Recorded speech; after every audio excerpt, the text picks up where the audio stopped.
Hello, my friends. This is old Mr.Joker, and today I am reviewing the Batman classic TV series Cesar Romero, the Joker figure made by Mattel.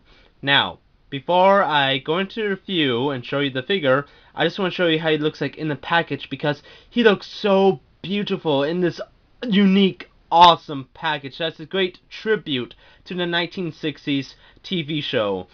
He looks so great in the package that I don't even want to open him, but I do because, well, I want to see how cooler he is out of the package.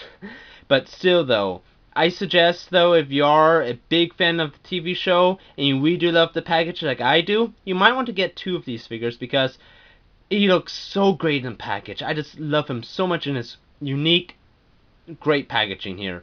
Now, enough about the package. Let's go right into the figure with the head. I lied. Instead, we're going to have a closer look at the packaging before we get into the figure. Now, here's the front of the box, as you saw in the opening. On the corner here, a dot collector. Right here, the bat symbol. Right here, Batman classic TV series. And then we have Robin or Dick Grayson saying something. And down below him is Batman. On the bottom of the box here, we have the Joker with collector card. And I really love this here, if you can see it. On the packaging itself, it has BAM, POW, WOW on it. And I think that's just a nice touch. On the corner here, we have DC Comics. So yeah, beautiful front packaging. Okay, and here's the back of the box. As you see on the corner, Batman Classic TV Series.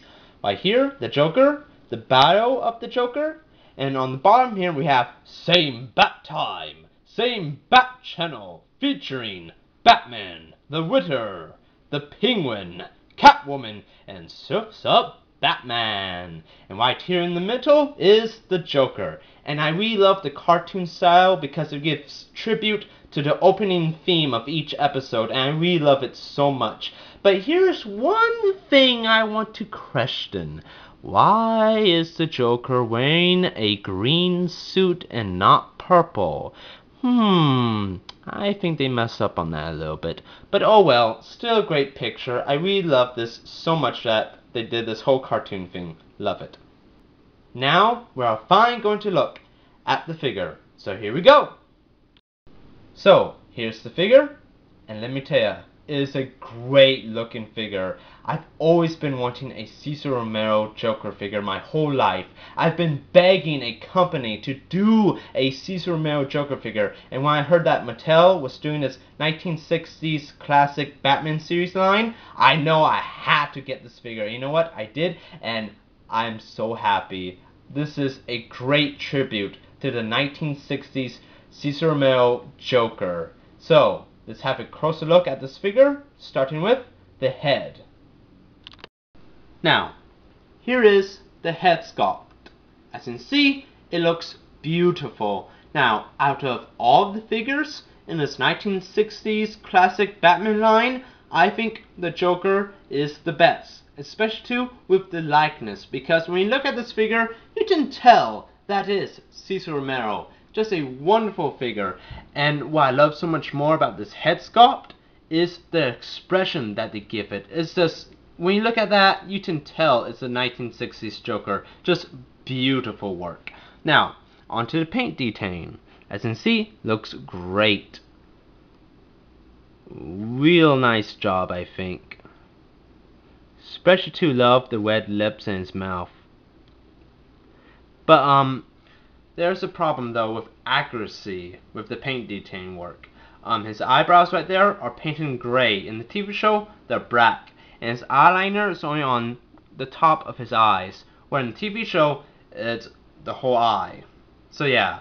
But you know what? That's okay. Just little minor problems there because they added in the main thing, his mustache. As you can see right there, they put a little paint of gray right there for his mustache because he will not shave it off, so they had to paint it over it. So I really like that touch that they add that in there. Real nice. Now, let's go to the other best part about this head is the hair. Now, here's his front part of his hair. As you can see, it looks beautiful. I really love how it's painted, and the sculpting of it looks wonderful to me. I really love it a lot. Side view, here's the back view of it. Looks real lovely. I really do love the paint detailing on his hair. Looks wonderful. Now onto his jacket, green dress shirt, and bow tie. As you see, they look wonderful. Now the green dress shirt here is painted with more of a shine to it. Now in the TV show, Cesar Romero wore a flat green, so they did that a little bit inaccurate, but oh well, I'm not going to complain. His black bow tie there looks beautiful. Now the paintwork on the buttons of his jacket are a little bit terrible. You know, on the right here, these two buttons are fine, but on the bottom right there, a little bit of a smudge, but oh well. Now on the left here, we get more into the bad paint problems.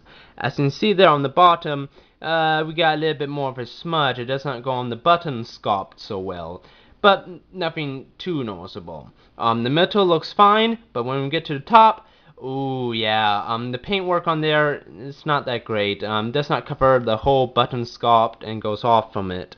You can't see it so much if you look at it straight on, as you see from here, but when you turn it, yeah, you can tell that the black paint does not go where it should go on, so yeah. So a little bit bad right there with the paintwork, but nothing too bad.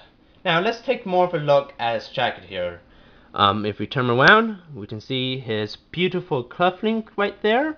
And I love it too when figures have the green dress shirt or any dress shirt showing out from the jacket sleeve. Love that so much. And the button paintwork right here is great.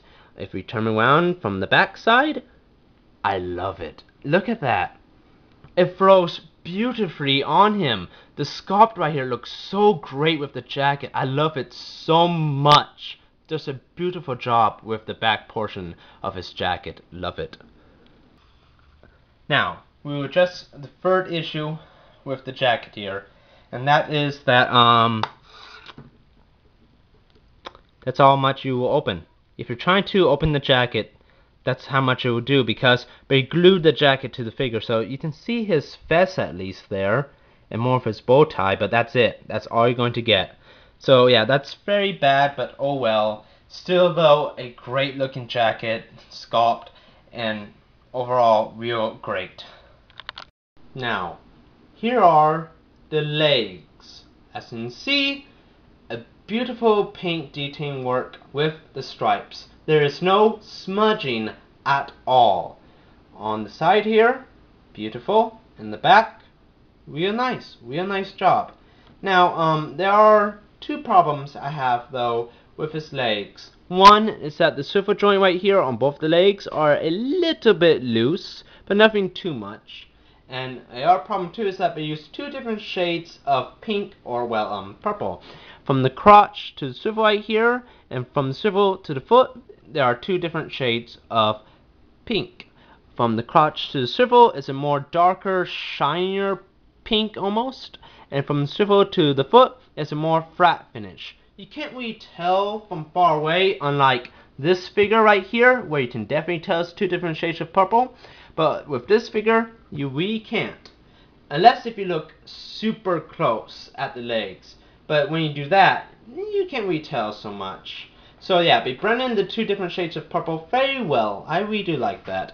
And his shoes right here look very wonderful. I really do love the shoes a lot. Now, the articulation for this figure.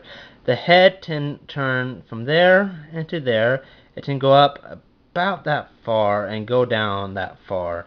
The arms can go out that far, has a swivel right there. They can bend at the elbow, and both the hands do swivel. There is an ab crunch underneath the jacket, but it's a little bit hard to move.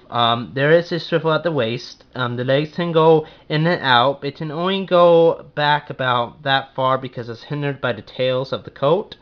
There is a swivel at the leg right there, as you can see. Hoping you can see that right.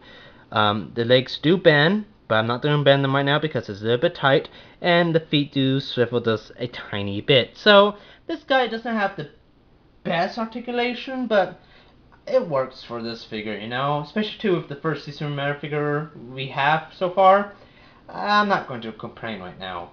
So, this figure comes with two accessories. First is his base, and as you can see, it's a real cool base with the sap right there, like we did off the fight scenes in the show. I really do like that touch that they added on each base. And the other thing you get too is the collector card as seen in from the packaging, and I really love that card. That's just a beautiful artwork of Cesar Romero's Joker. I really do love it a lot. And good thing too about this art card is it's not printed on cheap paper. It's actually printed on something nice and thick and cardboard. I really do like that a lot. That they don't just give us something cheap. And another cool thing too is if you turn from the back, you get the Bat Cave. Well, half of it. When you get all the figures together, they create a Bat Cave. I got part of the Batmobile. Damn, I wish I got the middle. At least I can see the seats. But oh well, this is a very nice touch. And the cool thing about it too is, as you see on the base, it has this little slit right here. Well, you just place it right here in the slit, and there's your background for your Joker figure, or your Witter, or your Penguin. So very cool. I really like this touch that they add in with the figure. Now, my final thoughts on the figure here. I love him so much. I just love him so much. I've always been wanting a Cesar Romero Joker figure, and I'm so happy that we finally got one. So very cool. And now I'm hoping that Hot Toys makes one too. But I'm very happy that I got him, and if you're a big Joker fan, and especially too a big fan of the 1960s classic TV show, you have to get him. This, to me, is the best figure out of the whole line so far. I just love him so much. And you better get him soon, because he's selling out like hotcakes right now. It was so hard for me to try to find this figure, and I finally found him, the last one in the store. Had to buy him for $25, and I do believe that's a little bit too much for this figure and for the other figures. Trying to get the other figures around like $18 or below, I think that's worth the price point, but $25, it's a little bit too much. But still, this is a great figure, and I suggest you get him, my friends. And remember too, a joke a day keeps the groom away. Oh, delicious! Bye-bye for now.